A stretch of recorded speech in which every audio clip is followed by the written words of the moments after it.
Welcome back for our second day of our week of Jane to celebrate Jane Austen's birthday this year in 2015. I thought today I would talk about some of my favorite Jane Austen adaptations because there are a lot. We are blessed with an abundance of Jane Austen adaptations and more come out all the time, and I never want them to stop. I really think the power of Jane's stories is that they can be told across different time periods in different settings, and the humanness comes across in all of them because I think she wrote such real characters that you can't get away from that, no matter if you're in space in the far future or if you're in, you know, Regency England, or there are zombies, or it's like a modern retelling and someone's talking to a camera like I am now. I love that. I think Jane Austen and Arthur Conan Doyle are two of the only authors I know who their characters can be transplanted at any place and they make sense. And you have the same feelings for them and you root for them in the same way. So I'm going to talk about a couple different kind of genres of adaptation. I'm going to do just classical adaptations that are set in the regular Regency period. So like, I guess like the truest adaptations, then modern adaptations and literary adaptations. And then the kind of adaptations that I want, that I need, that media needs to give to me very soon. My favorite traditional adaptations, I'm gonna start with probably the first one that really introduced me to Jane Austen in general. Like, I didn't know that she was a writer until I checked it out from the video store down the street. I brought it home because I liked the cover. It had a lady in white with an arrow, and I thought that looked really cool. And that's the 1996 version of Emma with Gwyneth Paltrow and Jeremy Northam as Mr. Knightley. The Gwyneth Paltrow one, it really caught my heart first, and that is what really drew me into Jane Austen. I really love that one. The music is beautiful, especially. I think I checked it out in the summertime, or rented it in the summer of probably 1997, and just kept renting it over and over again, and then asked for it for my birthday in November. And I probably still have the VHS somewhere around here. Yeah, the VHS. And I watched it so many times that parts of the tape got thin, and it goes, I don't know if you've ever watched a movie this many times on VHS. Parts of the tape had gone thin and it would go black and white and there was no sound. But it was okay because I knew all the lines there. My mom and I quote this movie to each other all the time.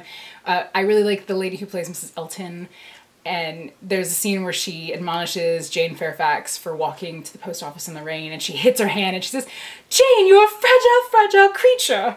And so my mom and I like to hit each other and yell that at each other pretty frequently. No one ever understands the reference, and we also quote Poor Miss Bates, and we just, when we repeat things, and we go, "Pork, mother," which is great.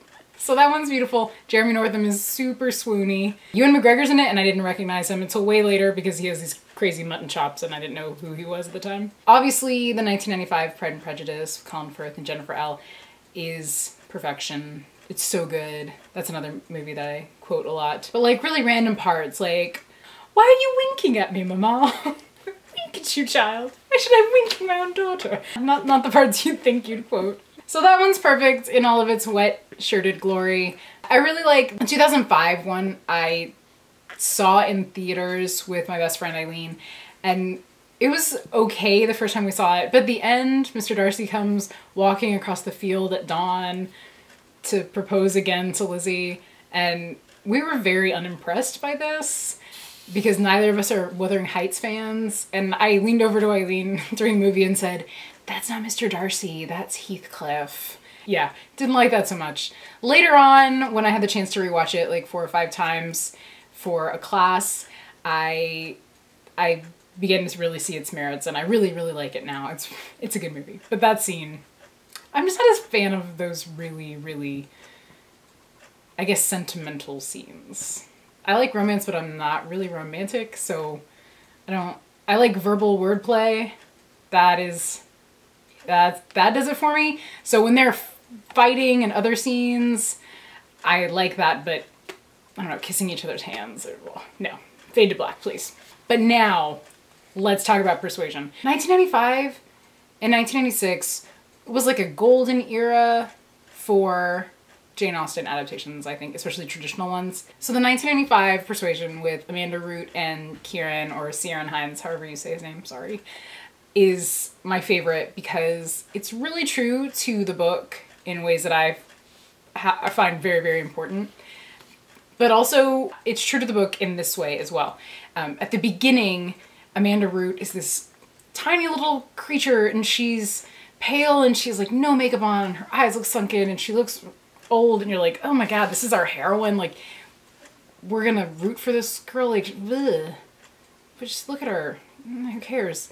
And then throughout the movie and throughout the book, you get to know her more, and she blossoms as a character, and she comes into herself, and you see, especially by the end, one of the last shots, like, Amanda Root is in this room where they're playing cards, and the firelights, you know, bouncing off her, and her eyes are twinkling, and she just looks so happy and so beautiful. And she completely transforms, and the way that you see her transforms, and you fall in love with her the way that Captain Wentworth falls back in love with her, or realizes he's still in love with her. And it's gorgeous.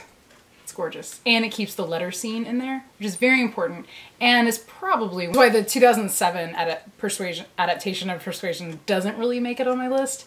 It's also beautiful. Rupert Penry Jones and Sally Hawkins and Anthony Stewart Head, Giles from Buffy, are in it, and it's super good. It's beautiful. Sally Hawkins breaks the fourth wall as Anne a lot, and it's heartbreaking.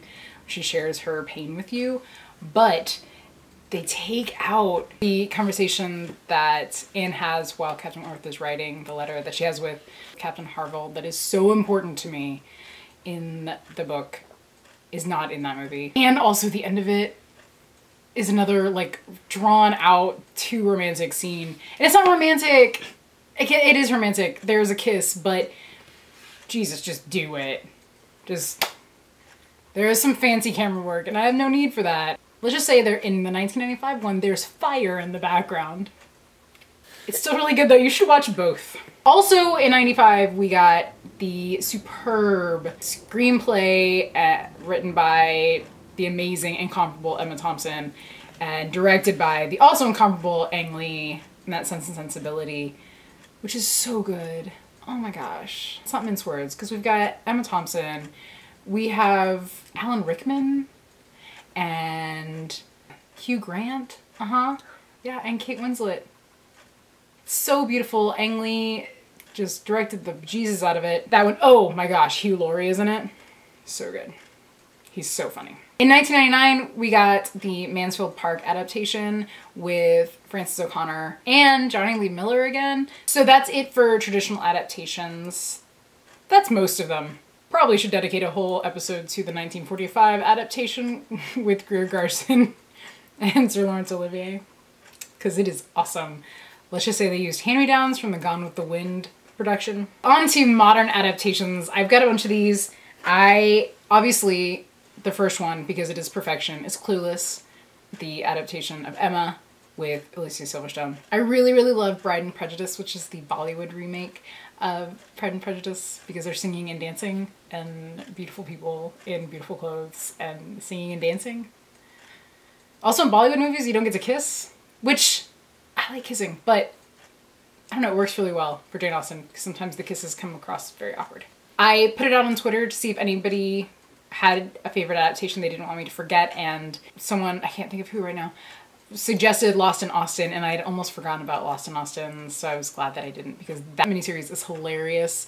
The first, like, 45 minutes of it, when the main character gets pulled back into the story of Pride and Prejudice, is mortifying, because she just keeps messing things up, and when characters are being embarrassed or in embarrassing situations in movies, I feel a lot for them. So that was, but it's so good. Like, she goes into Jane Austen's world of Pride and Prejudice and switches places with Lizzie and just messes everything up and then has to fix everything. It is, as best she can anyways, it is great. I don't even know how we found it, but in college, my best friend Holly and I found this version. It came out in 2003. It's a modern adaptation set in, like, Utah, or that's where they filmed it anyways, of Pride and Prejudice, and So the Bennett girls are not the Bennett girls, they're all roommates. And Jane, she's Hispanic, like her last name is Velasquez or Veracruz or something like that. But Darcy's still British, and it's very brightly colored. It's really silly, but I really genuinely enjoyed it, and I've never seen it anywhere else. And it's good. It's kind of low budget, but it's a lot of fun. Okay, the Lizzie Bennet Diaries, I have to mention because we are on YouTube, and it is also perfect. It was a brilliant way to address the characters in a really real, modern way that a lot of people can relate to, because obviously it's a medium that we really enjoy using and partaking in. And I really adore how they treated Lydia's character. It's a way I've never seen her treated before. In some adaptations she's treated more gently than others, and in others she's just left to, reap her just rewards or whatever, and, get what's coming to her. But in Lizzie Bennet Diaries, she grows as a character, and it's so good, especially the relationship between Lizzie and Jane. I just love it so much. Also in that one, I really like how they dealt with Charlotte, because I love Charlotte. I'll talk more about that later. Along those lines, in the same vein, obviously, is the Welcome to Sanditon web series, which not only had a fun way of addressing the book, which was Jane Austen's last unfinished book, but made it interactive. So if you don't know anything about Welcome to Sanditon, it's by the people who made Lizzie Bennet Diaries, and it was a little shorter because it's a shorter book, but it's about a seaside resort town that's trying to make a name for itself, and the creators of the show made it interactive, so you could create your own personas within the town of Sanditon, and we all interacted on Twitter and Tumblr and things like that. And so it was great. There was the storyline going on in the book, or on the show, and then there were all these like mini storylines, and they had official Sanditon accounts that you could interact with, and then other people built relationships, and it's still going. I don't really interact with it much. This was 2 summers ago. I don't really do much on it anymore, but I still have the feed that goes on my Twitter, and people are still in it, and they're still role-playing as these characters, and people have gotten married, and people have gone on trips, and it's amazing. The creativity and the imagination that it really inspires in other people is really cool. So that's it for modern adaptations. Now, literary adaptations, I'm a little more picky. I was going back through and looking at lists of literary adaptations. Not a lot of them that I've read that I loved or that I even got through very much. But one of them, and I've already mentioned it a couple times, For Darkness Shows the Stars by Diana Peterfreund, which is I guess sci-fi. It feels weird saying sci-fi. It's just futuristic kind of adaptation of Persuasion. And Pride and Prejudice and Jasmine Field by Melissa Nathan, which is obviously a Pride and Prejudice adaptation. Jasmine Field is a writer for I believe it's been a while since I reread it, a writer for a magazine, and she gets involved in a stage adaptation of Pride and Prejudice, and she meets the leading man who's going to play Mr. Darcy, who's actually a real life movie star, and he's a huge jerk, and you know how this is going. It's really good, and it really drives home to me the universality of these characters. That's really it for me for literary adaptations. I did find a couple of really interesting looking lists on Goodreads that I'll link below of other adaptations that I want to read. There was one set in 1935 where Lizzie has to cope with the economy bottoming out, and does that change her criteria? Does that change how picky she is looking for a man? And I still haven't read Pride and Prejudice and Zombies, and since they're actually making the movie, finally, I should probably get around to reading that. I'm still upset that the Sense and Sensibility one has sea monsters in it, because they really don't go anywhere near the sea in Sense and Sensibility. The Sense and Sensibility should have something else, and Persuasion should have had sea monsters, even if it doesn't go with the alliteration. Whatever. So these are, it's my last thing, these are things that I want in future adaptations. I want my characters written as people of color. I want more LGBT characters in these adaptations, because I think the universality, like I said, of the characters, it doesn't have to be a guy and a girl. This could be whatever combination thereof. I really, really want a book dedicated to Mary Bennet, and I know that there are books dedicated to Mary Bennet, but every time I rewatch or reread them, I just, poor Mary. Like, ooh. I want a book about Mary Bennett secretly being a badass. I want a book where she is a spy in the Napoleonic Wars. I want her where she goes off on her own and does her own thing while she's still maintaining this facade of the mousy little sister that is annoying at parties because she wants to play the piano poorly. I want Mary to come into her own and be her own person. I don't want her to be seen as the girl who kind of wanted her cousin, Mr. Collins, to marry her, but was looked over instead for Charlotte Lucas. And speaking of Charlotte Lucas, I might be alone in this. I've done a little cursory bit of research into it in academia, but not very much. I want an adaptation that explores Charlotte's sexuality, because my reading of Charlotte right now is that she's asexual. She says, you know, Lizzie, I'm not romantic. I've never really cared about men that way. I think that Charlotte she doesn't care about sex. She doesn't care about romantic love, really. She is pragmatic in that she knows she needs to be married to have any sort of comfortable life in the society in which she lives. And so she's like, fine, I'll settle for Mr. Collins. It could be worse. But yeah, that's my reading on her. If you agree, let me know. I really want, and there's no modern or traditional adaptations really of this one, but Lady Susan, which I've mentioned previously, I want a modern adaptation of that told through text messages and emails and Snapchats or whatever, which I might have to make myself. So don't worry about it. I'm working on that. There's a really, really great song by the Double Clicks called Oh, Mr. Darcy, which is amazing. It's so good. And I love the Double Clicks. You should go listen to all of their songs. Dimetrodon is probably my favorite.